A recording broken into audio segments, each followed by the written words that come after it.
ബൈബിളിൽ എപ്പോഴും നമുക്കിത് ആഗമനകാലമാണ്, കർത്താവിൻ്റെ വരവിന് വേണ്ടി നോക്കിപ്പാർക്കുന്ന കാലമാണ്. പൊതുവേ നമ്മൾ നോക്കിപ്പാർക്കുന്നൊരു വിഷയം എന്താ? ദൈവത്തിൻ്റെ മഹത്വമാണ്.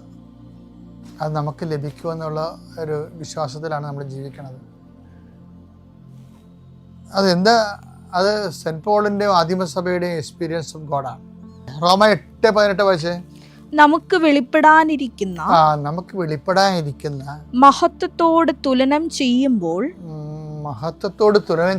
ഇന്നത്തെ കഷ്ടതകൾ നിസ്സാരമാണെന്ന് ഞാൻ കരുതുന്നു.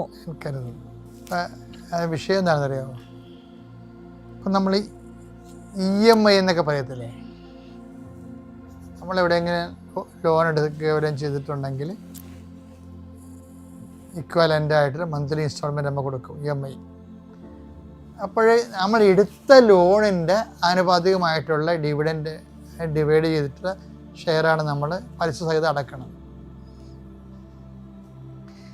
പക്ഷേ ബൈബിൾ പറയണത് നമുക്ക് ലഭിക്കാനിരിക്കുന്ന മഹത്വത്തെക്കുറിച്ച് ഓർക്കുമ്പോൾ നമ്മളിപ്പോൾ അടച്ചുകൊണ്ടിരിക്കുന്ന EMI വളരെ ചുരുക്കമാണ്. എന്ന് വെച്ചാൽ അതിൻ്റെ അർത്ഥം എന്താണെന്നറിയാമോ?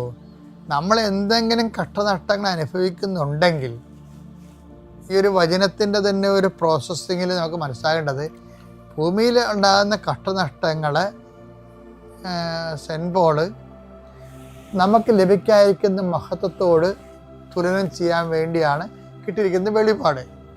അങ്ങനെ വരുമ്പോൾ എന്താ വിഷയം എന്ന് പറയുന്നത്, നമുക്കുണ്ടാകുന്ന കഷ്ടനഷ്ടങ്ങളെ എന്തു ചെയ്യണം? നമ്മളതൊരു ഷെയറായിട്ട് നമ്മൾ നമ്മുടെ ഷെയറായിട്ട് അടയ്ക്കുകയാണ്. കർത്താവിൻ്റെ കഷ്ടനഷ്ടങ്ങളോട് ചേർത്ത് വെച്ചുകൊണ്ട് അടച്ചാലേ പറ്റത്തുള്ളൂ.